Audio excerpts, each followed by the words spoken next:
Verse 8, maging alisto at matino ang pag-iisip. Ang iyong kaaway na dyablo ay gumagala na parang liyong umuungal na naghahanap ng masisila. Bilang mananampalataya, tayo ay nasa espiritual na pakikidigma. Ang kaaway na dyablo ay laging naghahanap ng pagkakataon para salakayin tayo at kailangang malaman kung paano, kailan at saan maaaring umatake ang kaaway. Alam mo ba na isa sa mga lugar na pinakagustong kumilos ni Satanas ay sa loob mismo ng ating sariling tahanan? Oo, totoo ito.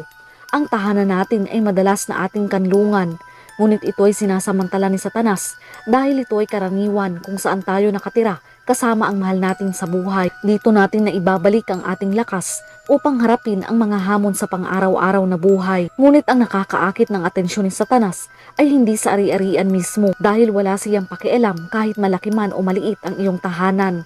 Siya ay talagang interesado sa mga tao dahil ang